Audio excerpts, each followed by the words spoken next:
Welcome to Talking Giants, presented by SeatGeek. I'm your host, Bobby Skinner, here with my co-host, Justin Pennick. We've got ourselves a Mailbag podcast. Only 2 more podcasts until draft month. This is our last Mailbag until the middle of May. Thursday, by the way, I'm excited for the annual Nick Filato mid-round draft prospect pod that we're doing, and then we are in draft month. Justin, how are you? Bobby Skinner, hello. We are creeping up on one of the best months of the entire year. I'm excited, man. I'm excited to get into it. We're previewing. How many draft prospects do we talk about, Bobby? We talk about a lot of them on this show. We do. I think we do about 80 to 90 we do on the show before the draft, and then by the time the draft's over, we end up talking about over 100 prospects. 100 prospects. How do you like that? Triple digits for sure. So I'm excited. Nick Filato, and then I think the start of draft month. It's a secret. It's a secret. This Saturday, it's a secret, but don't make sure that you're not tuning out to Talking Giants this weekend if you're a real draft junkie. Before we get into this mailbag, Justin, this episode is brought to you by some special people. Dylan, a.k.a. Dylon Darrell Riley. Hopefully that's the brother of Joe Riley.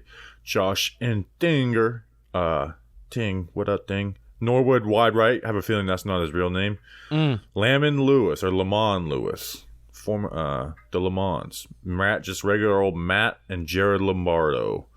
And hopefully not related to Matt Lombardo. Yeah, it was about to be like, Justin, who are these people? Any relation there? Matt Lombardo's family members. Tough. Went to patreon.com/Talking Giants. You know the drill. $2. Some other tiers. You get to hang out with us live. We're having a midday. This is a little midday stream for some people at work. You can hang out with us live while the shows are being recorded.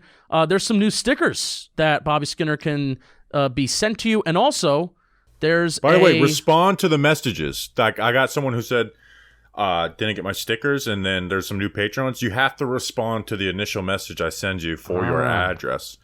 So, and I know, like, I said the new stickers to the $10 a month tier. We had a few people from that tier sign up. Thank you, but you got to respond to the address message to get your stickers. How else will we know where to send it? You got to let us know. And then also, there's going to be our new draft hoodie. So then you'll have a chance to win that twice a month. There are some shirt raffles. Patreon.com/Talking Giants. Love you. All right, Justin. No news since the last time we talked. And except for the draft hat is out, which I ranked at 4th out of the last 5 years. The white one's not so bad, but definitely not my favorite. So that's the only news we have. And then A'Shawn Robinson, still not signed. That breakdown is just sitting in the draft folder. I put it in the draft folder on JM Football too. Like, if he signs to another team, they're going to get a nice film breakdown of him. You also have it in the... Should I give this little nugget away? No, just no. Do you know what I'm about to say, though? Yes. Where they can find it. People can find it if they really want. Go ahead and try. Go ahead and try. Yeah, so no news since then. I'm even looking through the Talking Giants page to see if there's any news. And really, it's basically just updates on the Talking Giants tournament group and Bob Slater, Hunter Church rocking our stuff, training for the Olympics. Oh, yeah. So pretty cool. On that note, take it away, Steve. Mail time. Mail time. The mail's here. Come on. Bye, guys. Here's the mail. It never fails. It makes me want to wag my tail. When it comes, I want to wail.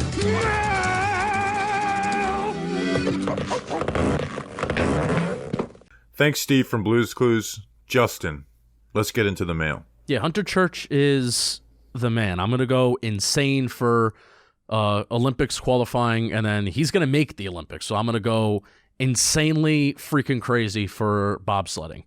Glock Roach, first question. Are you concerned at all with Shane's postseason strategy switch from rebuilding to competing now? And then follow-up question, how far are we from competing with the NFC's top teams like the Eagles, the 49ers, and the Cowboys? So, I don't think that much has changed as far as like, okay, we're trying to win right now. I would say things have changed a lot from this time last year of last year's offseason where Daniel Jones is back, Saquon Barkley and Darius Slayton is back. Those have been the moves that have pointed towards more win now. Daniel Jones, it made sense to re-sign him. Darius Slayton, I think if things didn't go well this year, Darius Slayton may not be on this team. But because of his speed, even though he's not a perfect player, and his ability to win on the outside, I think they valued him more than they might in different off seasons. It's like, hey, to be decent, a good offense next year, we need Darius Slayton right now. Really, if you look at all the moves, you have 5 new players on minimum contracts. Okereke getting a fair 4-year contract. I don't think that changed. Nothing from this past season would change Okereke getting that contract from the Giants, because that's a long-term move. Paris Campbell deal is fairly cheap. Really, the only new addition that I think is like that has changed the approach from the philosophy is Darren Waller, and even then, you got a top 3 player at his position while injury prone for the 100th pick in the draft, so you didn't even risk very much. Yeah, and even just take out Darren Waller's position, whether it's tight end, wide receiver, the fact that the Giants need a wide receiver 1. The Giants added a player that will hopefully be getting 100 targets, even if he misses a few games. He'll hopefully be getting 100 targets where, that player would be difficult to add elsewhere, whether it be in the draft, whether it be in free agency, or you would have to give up a massive haul in a trade where you're mortgaging your future, right? For a player for the right to earn a player to get, 100 targets, right? Yeah, so I agree with you. I don't think there's been a switch per se. Glock Roach asked about the strategy switch from rebuilding to competing now. I don't think there's been a switch per se, and similar to you, I have down the switch to quote-unquote competing now came when you extended Daniel Jones, versus if you did not bring back Daniel Jones, or if you even if you franchise tagged him, but if you didn't bring back Daniel Jones, it'd be like, all right, we are entering a full-out rebuild, right? 2024. The Giants, as of right now, have $116 million in cap space and 30 players under contract. They don't have any contract on the books right now besides the Daniel Jones contract that has the potential to limit them of what they can do in the future. And really, like I said, even with that Daniel Jones $45 million cap hit next year, the Giants have $116 million in cap space next year. But really, what there is, with extending Daniel Jones, there's more pressure for Joe Schoen to get the draft right, but that pressure was going to be there regardless whether or not they brought Jones back, right? Drafting well for Joe Schoen is priority number 1. But, Bobby, I guess we'll transition to how far away are we from competing with the NFC's top teams. The NFC feels pseudo wide open because the Eagles have lost some people. The 49ers have lost some people. Their quarterback room is kind of murky. Dallas is, they're always going to be there. But then you do remember that there are teams like the Seahawks and the Lions that are there. Before you say that the NFC sucks, I don't want to go that far because like the Seahawks could be on the rise. The Lions could be on the rise. They can go out and get Lamar, right? I don't feel the Giants are going to be there and competing with the NFC's top teams until they finally fix their offensive line and if they have a top 10 offensive line unit in the National Football League. And we are not there yet. So, to compete with the other teams in the top of the NFC, right now the Eagles didn't lose as many players as people thought they were going to. Like, they stayed pretty much intact. Like, they lost Chauncey Gardner. They lost Miles Sanders. I mean, who else did they lose in this? They lost some interior linebackers, which a lot of people say is a replaceable position anyway. But again, like they didn't, and they've drafted guys to replace some of those players. So the Eagles, well, yeah, they lost some players, but they also have a draft ahead of them with a couple first-round picks. And they had some first-round, like Jordan Davis wasn't really playing for them too much at the end. Like, so they have players that are in the wing to develop. So I don't think the Eagles fell off. Like, to me, they are still the clear class of the NFC, and the Giants are nowhere near competing with the Eagles. Like, obviously it's any given Sunday, but like those teams on paper don't see them being close. But I don't think they're too far off from competing on the other teams like the Dallas Cowboys, the 49ers. And like the thing that I think, like, let's say the Cowboys. I think what's keeping them from competing with them, one would be the lack of a true number 1 wide receiver. And then like development of younger guys like Evan Neal. Evan Neal's development, Evan Neal turning into a good player, which we're going to talk about him later. That closes the gap a decent little chunk with the Dallas Cowboys because the Giants could not protect versus the Cowboys.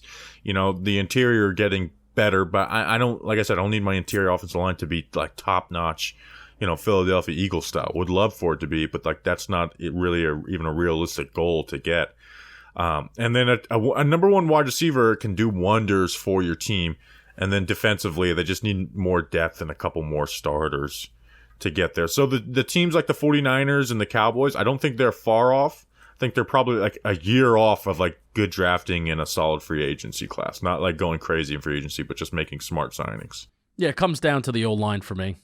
It really does. Evan Neal, number one, but even, you know, we'll talk about Evan Neal later, like you said, but the interior. Just getting guys in the Josh Azudu's a huge part of this. Center being an unknown position, which we're also going to talk about. Center being an unknown. Mark Lewinsky obviously isn't a long-term answer out there either. And even when he is out there, he's not a top player at his position. So just the offensive line being able to impose their will on teams, which I think run blocking, they're fine, but pass blocking and being able to protect Daniel Jones for as long as possible so they can start pushing the ball down the field a little bit more. If that is the mentality that, hey, we need the offensive line so Daniel Jones does have the time to throw more 20-plus yard air yard attempts down the field, that's where the Giants are furthest behind, in my opinion. Not even the skill position, because they do need a wide receiver one, obviously, but the offensive line being up to the standard of the Eagles, the 49ers, that's where I think that they are really lacking. Because I think the scheme can make up for the lack of weapons at times, whereas if your offensive line's just getting their ass kicked, scheme ain't making up for that. I agree. A wide receiver one is huge on that because it's just they can do, for the most part, everything. Like A.J. Brown is like, oh, this deep threat. He obviously is. To me, if I'm playing A.J. Brown, my issue is like if you play off him, he's going to kill you. He's going to beat you on slants and speed outs and comeback routes. Like a wide receiver one out on the sideline can do a lot, and it just totally changes the way a defense plays. But yeah, obviously the offensive line needs to improve. To me, Evan Neal needs to improve significantly, obviously. Like if he doesn't do that, then we're in trouble no matter what, even if they got a wide receiver one. And then the interior needs to be tuned up. And again, they don't even have a true center on the roster. Yeah. Which Eagles are also stupid. They're stupid talented, man. It's stupid how talented they are. Yeah, they are. I mean, they have one of the best offensive lines of all time right now. Like trying to become them, you should try and get that. But it's like that's not even a realistic goal to even get close to what the Eagles' offensive line is right now. No. All right. Next question is coming from tough last name, David. I'm really sorry. You want to give this a run? Seidenfroh. That's my guess. David Seidenfroh at D Seidenfroh. How do you think the Giants should approach the center position? Here we are. And how do you think they actually will approach it? There's another question in there. Oh, another question. Sean Sullivan at Sully Stone 7. After seeing Glowinski's play, would you consider moving him to center? I recall the O-line coach speaking highly of his football IQ. His guard play wasn't phenomenal. So do you all right, let's just go with that. His guard play wasn't phenomenal. Do you consider Mark Glowinski being an option at center? I wanted to put that second question there because even though I don't think it's going to happen, it actually did kind of spark me a little bit because right now it's the center spot. They need to draft a center, right? But you also don't necessarily want to, like if you don't draft one in the first round or second round, you may not want to start that guy right away. And then you have Josh Azudu, who they're going to play at guard, and then Ben Bredesen, who outperformed Mark Glowinski by a bunch. So to me, I'm like, Glowinski has to play because of that contract, and like Glowinski's going to play. If we were going to move anybody to center to be like a stopgap in that spot, why not Mark Glowinski? Because, hey, he's probably only going to be here for this season. And then you can let a young player like Bredesen play guard. Azudu's not going to play center because of the speech impediment, and be that stopgap for a draft pick. But also, I don't think Glowinski would be great at center either because he plays with a very high pad level, and I think that could give issues for him. So I think Ben Bredesen was on Jordan Renan's pod, and Research Rick clipped it up a little bit. I was just about to ask you about this. And Ben Bredesen is not as open as Nick Gates was in 2020 if they are moving him to center, because he just made it seem like, no, like why would I do that? You know, trying to basically acted like that's not even a thought. But logically, you would think that Ben Bredesen would be training for center to be that guy. But again, it would suck to go into a season where if they did draft a center in the first couple of rounds, that like you're training Ben Bredesen as a utility backup when he's better than the starter in Mark Lewinsky. Yeah, I don't it's a fine idea. Mark Lewinsky is going to be the Giants' right guard this year. Kind of end of story there. I think that meat hook move that he gets beat with all the time. Do you think he's more susceptible to being beat with that at center than he is at guard? Yeah, because he plays at the high pad level. Yeah, so I mean, I think that would make that even worse if he were to be put at center. So, all right. So how do you? I don't think Glowinski's an option. Sure. If the Giants haven't directly told Ben Bredesen to, hey, you should really be practicing center and start to, snapping the ball. If they haven't directly told Ben Bredesen that, then I'm really willing to bet that they haven't told Mark Lewinsky to do that. So I think let's put that to the side. And they may have told Bredesen that, and he's just not telling. And he's not saying it. Which, hey, why would you agree to go on a podcast with Jordan Rana when you think that would be the number one question that you're going to be asked? Let's start off with this. How would you approach center this year, Bobby? Like, what is your if you're Joe Schoen, what do you want to do? I mean, it's basically the one position, and I know everyone like wide receiver, cornerback. I understand that. It's basically the one position, or at least the number one position, where it's like you have to come out of the draft with one of these players. Like, you kind of have to go into the center because Gates is gone, Feliciano's gone. You have nobody who's ever started a regular season NFL game at center on the roster. You basically have to do that, because anyone you're going to get that's left out there, unless you're to make a trade for Ryan Kelly or something like that, which I don't see happening, or would he even want, from the outside looking in on that, like, you have to draft better. And if that guy's not ready to play day one, then you let Ben Bredesen work at center. And if he is ready to play day one, you make him the day one, you go into the first OTAs and you put him with the first team. Yeah, until we really get this O-line solidified, I think I said it last year, top 100 pick in the interior O-line, and I think I'm going to say it again, top 100 pick in the interior O-line, right? Yeah. So you draft a guy like Steve Avila, you could probably slate him in as the starter, right? Yeah. You draft a guy like Ricky Stromberg. I like Ricky Stromberg, but he's got some real issues he's got to work through as pass pro, and I think they're very fixable issues, but they're going to take some time, and you don't really want that happening on the job in the first part of the season. So that's why if you told me who do I bet is starting at center week one, is barring any injuries, even if they draft one, I'm going to say Ben Bredesen. Yeah. Yeah, I'd agree with that. Unless 25, go down that route. Really, the only one that I could see being there is John Michael Schmitz. That would make sense there. But even then, I don't know if I would draft John Michael Schmitz at 25. Osiris isn't a center. All right. Next question.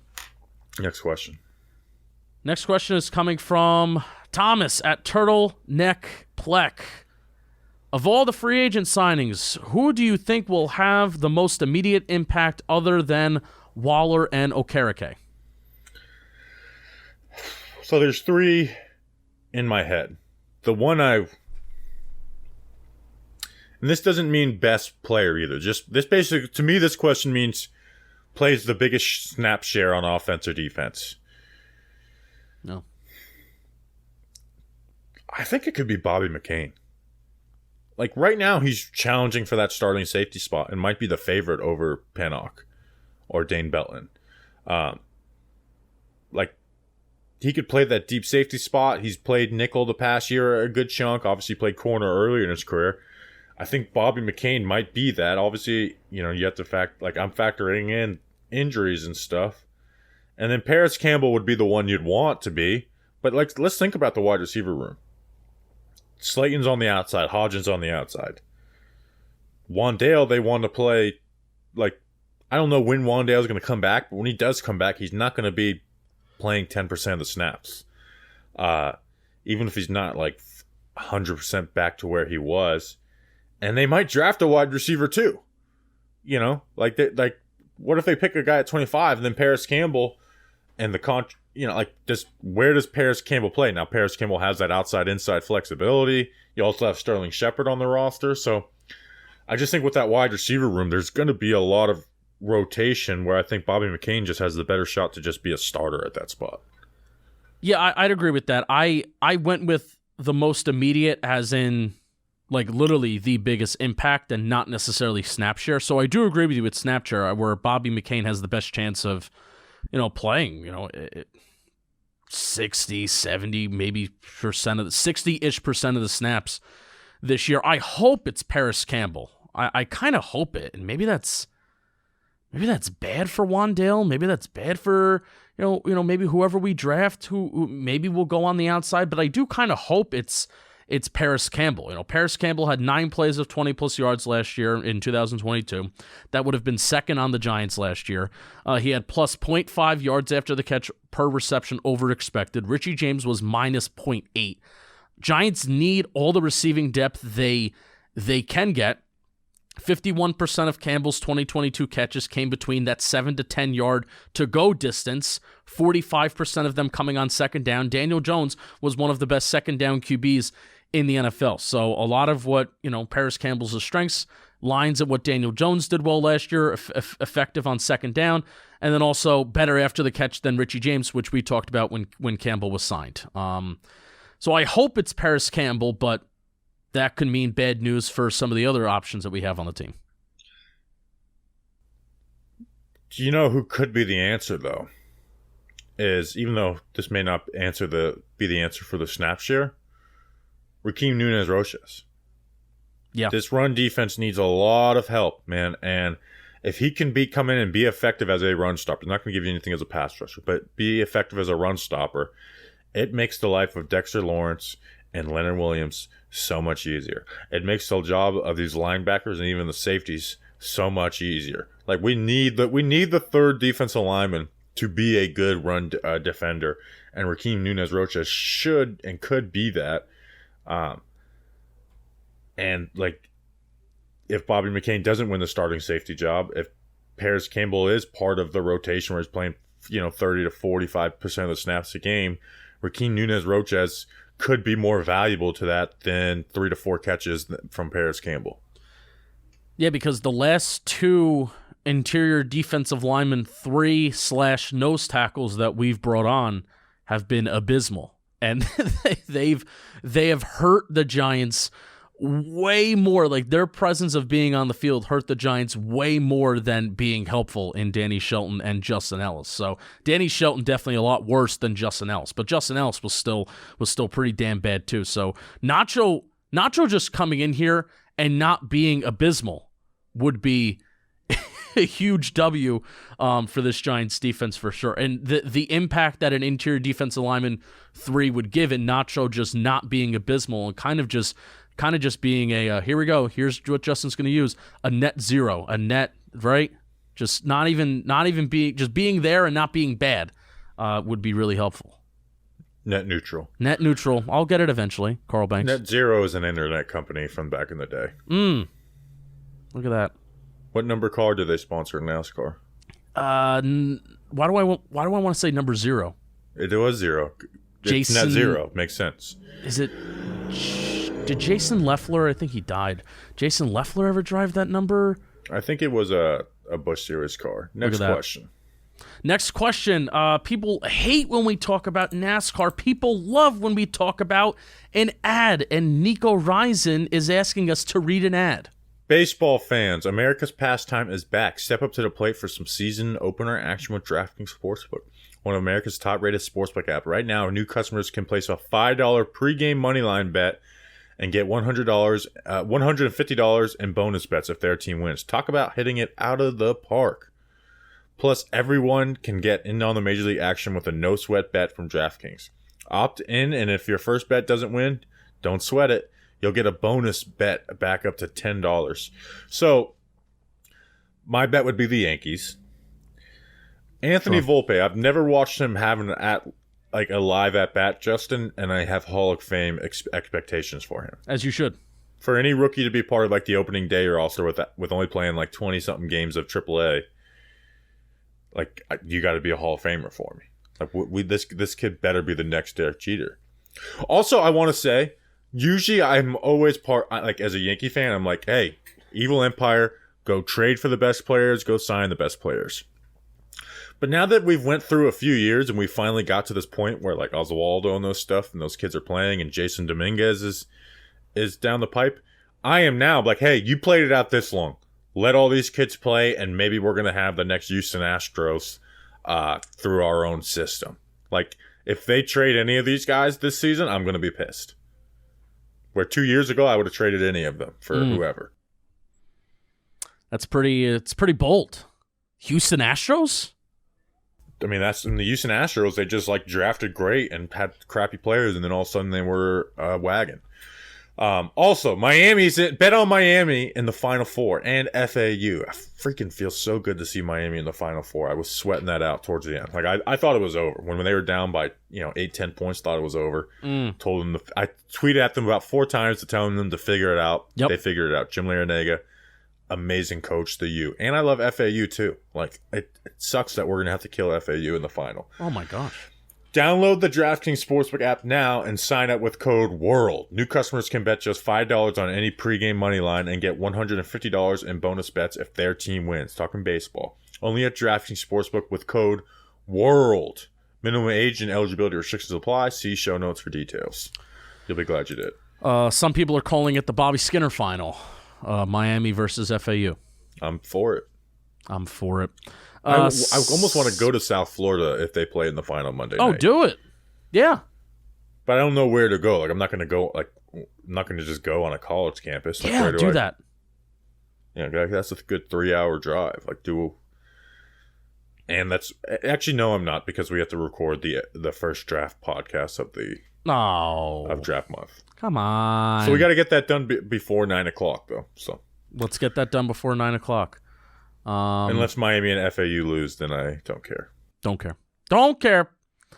Speaking of baseball at Hitting Dude is asking us about Leonard Williams. What will they do with the Leonard Williams contract? It must be addressed, and I agree. What do you think? I'll let you go first on this. Giants have about $3.5 million in cap space right now. 3.1 of that is 3.2 of that's gonna have to be used on the draft class.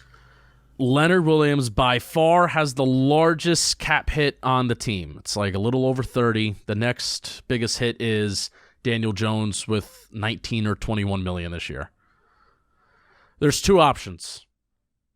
Release or extend. They already have a void year. Can't add another void year. So they already add more money to the void year. You can add more. I don't want them to do that. Feel like it's either going to come down to release or extend. With a Leonard Williams release, that would bring the total dead cap money to around $40 million, which is basically just Kenny Golladay and Leonard Williams, which that makes no sense to me. I am all in on extend Leonard Williams, keep him on the team. And I was pretty down on Leonard Williams' season this year. When he was out in the field, I thought that he was a really, really good run defender. I know the Giants' defense as a whole was bad against defending the run, but I thought Leo made a lot of really good individual plays against the run. But you're not paying an interior defensive lineman top dollar and top pass rushing dollar to just be good against the run. You're paying him to get after the quarterback. I was scraping off the dust on some of the stats that I look at, and I'm kind of diving into some more PFF stats now when it comes to pass rushers. And here's what I found. Leonard Williams was 9th in the NFL in win rate in true pass sets among interior defensive linemen. Leonard Williams was 14th in win rate among all interior defensive linemen, just in all pass reps, not true pass sets. But he was 9th in win rate in true pass sets. And Leo was also 3rd in QB hits amongst interior defensive linemen in true pass sets. So, and that's with him missing. He played in 14 games. He missed about 4 games. True pass sets are passes with 4+ pass rushers, straight QB drop, 7+ yards, no play action, no screens, and took over 2 seconds for the QB to throw. So I thought Leonard Williams had kind of a down year when it comes to rushing the passer. He did. The QB hits were not there overall. The pressures were not there. Obviously, the sacks were not there. But some of the more advanced stuff, Leonard Williams is still a good football player. Him and Dexter Lawrence are a very, very good teammate tandem. Him and Dexter Lawrence were the only teammates to rank in the top 10 in both categories of true pass sets. So Leonard Williams should be extended 100%. Definitely want Leonard Williams to be extended. He's still a very good player. He's entering his year 29 season, so if you extended him, you're still getting some really good years out of him. I don't think this past year of injuries is like predictive of what's to come with him. Maybe it is, but I don't know. For a guy that hasn't missed any games up until this season. And they could, if they were to cut him, they would save $12 million in cap hit with a $20 million dead cap.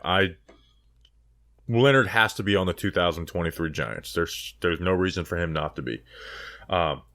Here's the thing, is extending him with a year ahead while the defensive tackle market is exploding, while the Giants are in a vulnerable situation where it's better for the Giants to extend Leo right now than it may be, like, it's more important for the Giants to extend Leo than it is for Leonard Williams, because if Leonard Williams hits free agency next year, he'll probably get a pretty damn big contract. Maybe not as long as he'd want, but if Leo's going to extend here, he's going to want top dollar and long term, and I might just be on favor for just adding another void year, or adding more to the the void year in 2024, because as much I want to extend Leonard Williams, but you don't just get to wave a magic wand and get the best deal for the team possible. Leonard Williams knows, and his agents know, that extending them is better for the Giants than it necessarily is for Leonard Williams himself, unless they were worried that he'd have a down year this year, which I don't think is going to happen, and I'm sure they don't think is going to happen, and then he'd be able to go open the open market and get paid again. And with the defensive tackle market exploding, and they have to sign a Dexter Lawrence.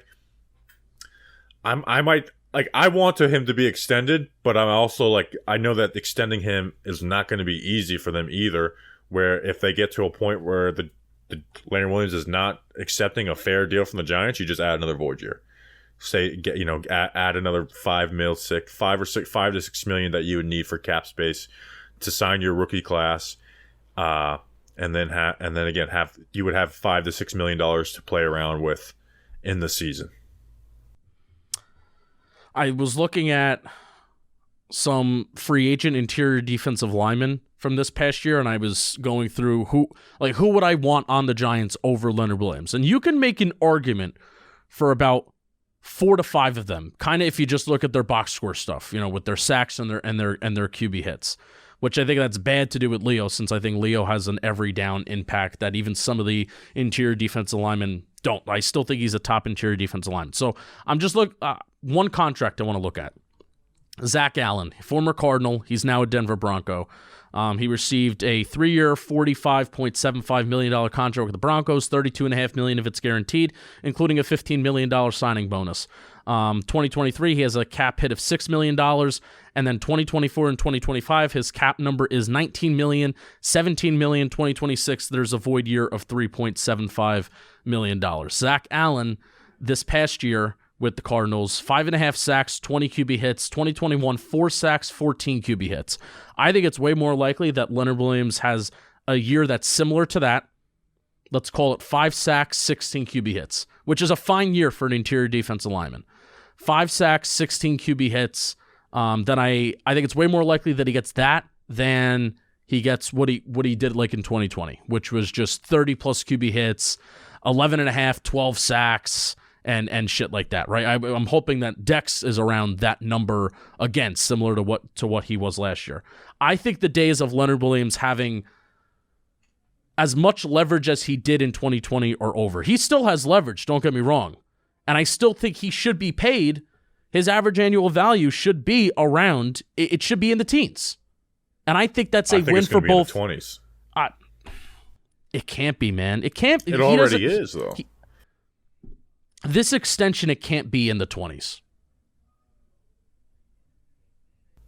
I mean, Javon Hargrave is getting 21 mil a year, and he's 30 years old. What's Dalvin getting? Dalvin's getting about 14.8 million a year. Yeah. Leonard Williams is going to hit the 20 again. I don't think he's. I'm not letting it hit the 20s again. Okay, but that's what I'm saying is why, as much as I want to extend him, you're probably not going to be able to extend him unless you hit the 20 number. I'm also okay with giving him the years that he wants, but I don't think the Giants would be okay with that. Dalvin Tomlinson has there's 4 void years in his contract.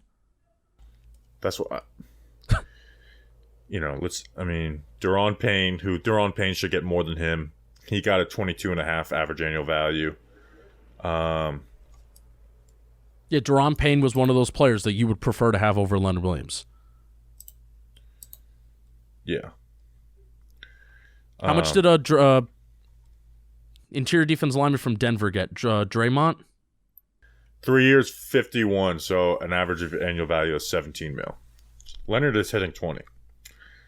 If he doesn't, then yeah, I want to extend him. But I from his agent and him, that's what they're going to be asking for.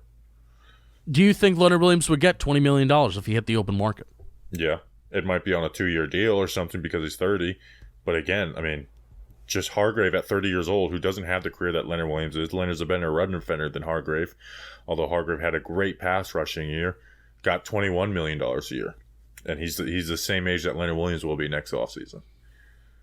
And the cap will go up more. So yeah, Hargrave's kind of overrated. Got $20 million a year. I know. He's overrated because of the name. He's just been a name that's been around for a while. And we got 11 sacks last year. You know, he's been an awesome pass rushing defensive tackle. He's not the best run defender. You know, I could have had 4 sacks on that Eagles defense. Yeah, well, he got 7 more than you would have had. This sucks, man. This fucking sucks. I hate Dave Gettleman. Yeah. So it's like I said, I listen. Like, what is my ideal outcome? It's extend Leo, but they're gonna have to spend a lot of money to extend him. And if they do, fine. Like I would be fine giving him the $20 million a year number. Like, it's not 2021 again. You know, the cap has went up. You know, like, that's what he'll get, and that's what he deserves. But will the Giants be willing to do that? I don't know. Next question. I would have thought that they would have extended him by now if they were going to keep him. They want to. I'm sure they do. I think this is heading for a void year, or they rework someone else's contract. That sucks. I was shocked when I was looking up the win rate and the true pass set stuff. I was really shocked. Don't you love this? The lights always go off in this recording studio. I'm going to read the next question. The Leonard Williams conversation will be an ongoing one. I think there's a better chance of Saquon getting a contract done and that clearing up the cap than Leonard Williams getting extended. Next question. Yeah, you want to talk about disagreeing with Joe Schoen? One of the first moves you really disagree with would be that. Peter at Gman2743. What do you... no, that's my question. Is it fair to expect Evan Neal to make the same progress that Andrew Thomas did? I have a follow-up question. What do you think was going on with Evan Neal's stance in Bayonne, Bobby? Yeah, that's why I put this question on, because we've got... Like, I know this is a question we're going to get with basically every mailbag, and it's not something I plan to answer on every mailbag, but I wanted to talk about him working with Willie Anderson, you know, former all-pro offensive lineman who I really like. I actually got the chance to talk with Willie Anderson, too, about this, because if you didn't see this, Willie Anderson's been working with Evan Neal and is changing his stance up a little bit. So I saw it on Instagram stories, and I posted it. like because like, hey, he's working with Willie Anderson. It's like let's change in the stance first or something. And then I went and looked at it. I was like, this stance looks exactly the same. And then Willie Anderson like probably saw people like seeing that, and he messaged us and was like, hey, this is the new stance, the picture. So I was like, okay, that makes more sense. So his stance is more tight and compact. And then Noah Stafford, who actually plays offensive line, I think for Nebraska. University of Nebraska. Who's a listener. Willie Anderson basically like confirmed, like it's, and it makes sense when you look at it, like it's more tight and compact and allows him to like fire off into his kick sets, where his other one was kind of like his back foot was far back, and then that first step, he like it almost like forced him to open his hips a little more. The new stance kind of looks pretty damn similar to Andrew Thomas's stance. So I do have some hope for, like I do expect Evan Neal to grow, and become a good player. And a big part of that was getting out of his stance, right? Yeah. Like a lot of times it was just like he was getting beat off the snap. It wasn't like, there was times where he's getting beat at the punch and stuff like that, but a lot of it was just that. But to answer the question, no, because Andrew Thomas is an all-pro tackle, not just our opinion anymore. It's a fact. And Andrew Thomas had a good rookie season. Like when you look at, like if you're just looking at how was this season for a rookie, it was a good rookie season. By the end of the season, we're like, okay, this is a player to be very hyped about, where Evan Neal was just bad the entire year for the most part. But I do expect Evan Neal to come back. He's a hard worker. He's got all the ability in the world. They're gonna I hope they change. Willie Anderson works with him and changes some things up about his game. But yeah, we should be expecting Evan Neal to turn into a good player this offseason. But to say the path of Andrew Thomas is just unfair to anybody. One, Andrew Thomas has had one of the more linear careers you see. Like, not every player has, hey, this is a jump from beginning of a rookie to end of rookie, and then a jump as a second-year player, and then another jump in your third year. And I'd be excited to see if he has a jump in the fourth year as a run blocker. So no, it's not fair to do that to Evan Neal, but we should be expecting Evan Neal to be a good player next year.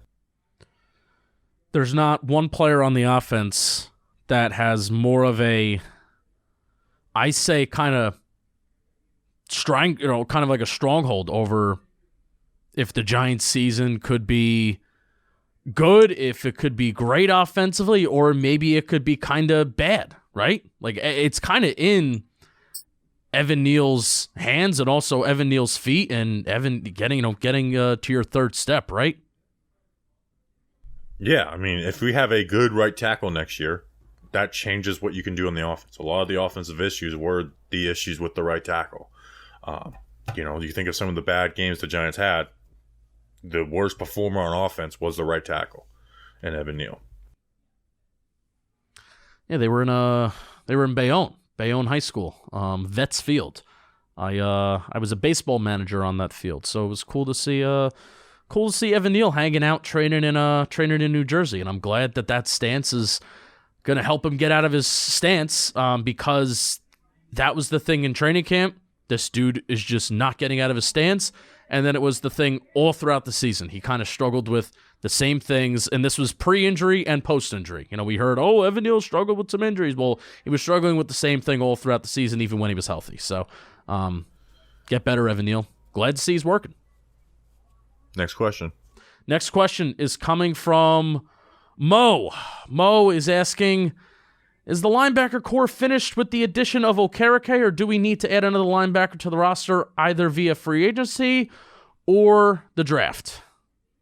I would love to draft another linebacker in the draft. Like, again, I know there's so many positions and needs that if you say like this position in the second round, people lose their mind. But Bobby Okereke is a really good linebacker. But after that, and it's not like Bobby Okereke is one of the best linebackers in the league. He's a good linebacker. You have Michael McFadden, who can do some good things, but has not proven that he's anything. He got benched in the playoffs for Jared Davis, who's not very good. And then because Darian Beavers didn't actually play in a regular season game, there's this hope that he is going to be like the savior at linebacker. Like, I wouldn't even slate him in as a starter.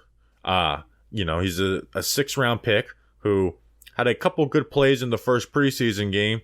One of one was, sniffing out a screen. And linebackers are going to look better in preseason because it's just more defined reads. Austin Calitro was a preseason superstar.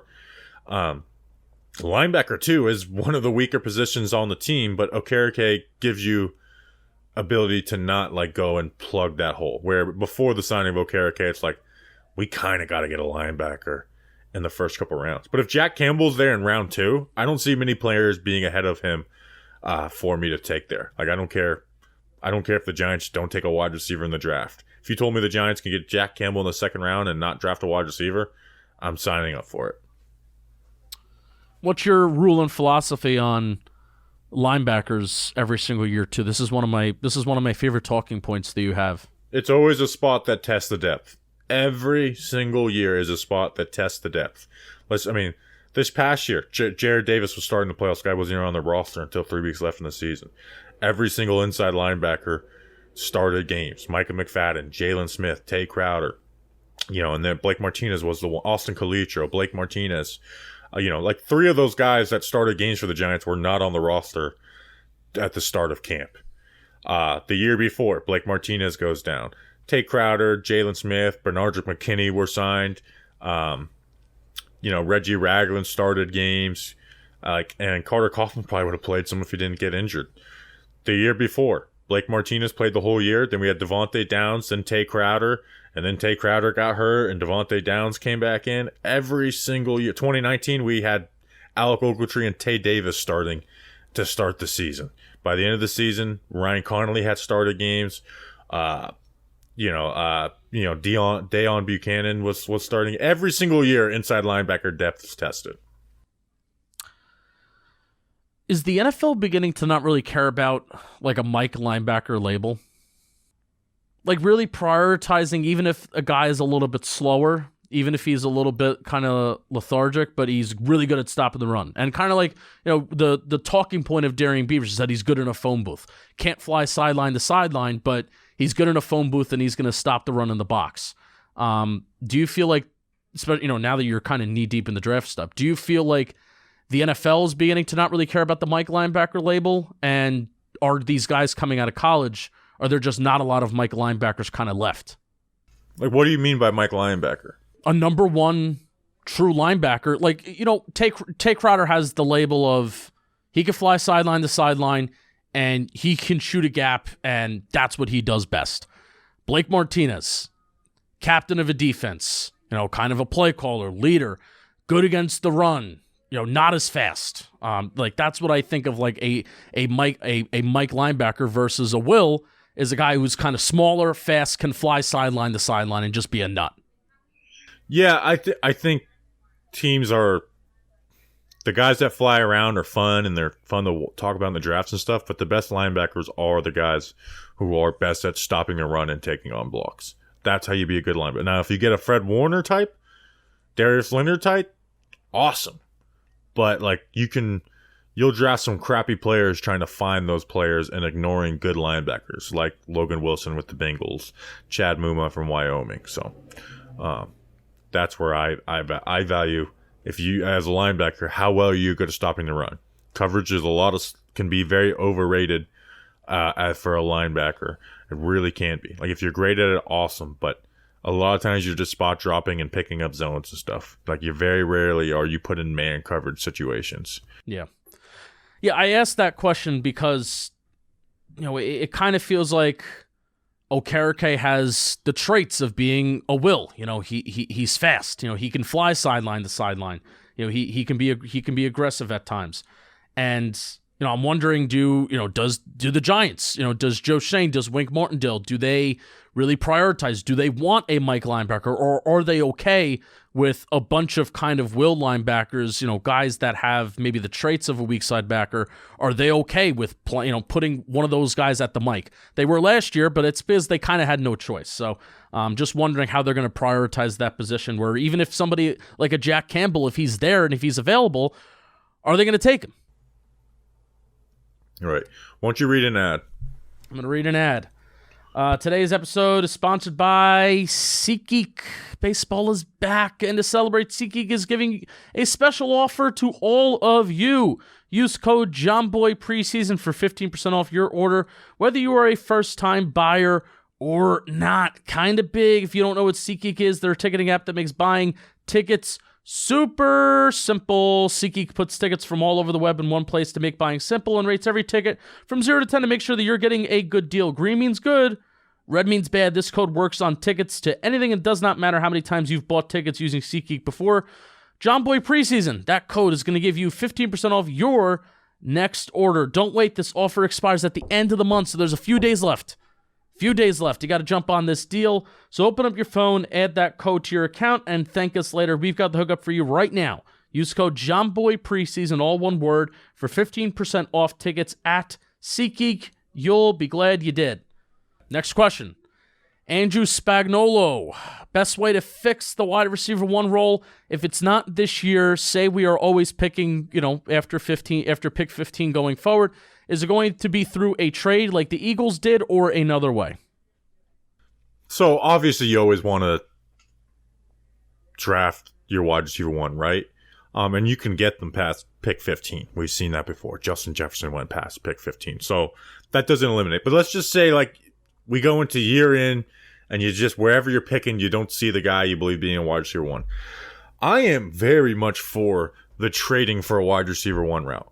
And they, I went and looked back at the last 5 wide receiver 1 trades. DJ Moore, this one's hard to use, but he was basically valued as a 2025 first round pick.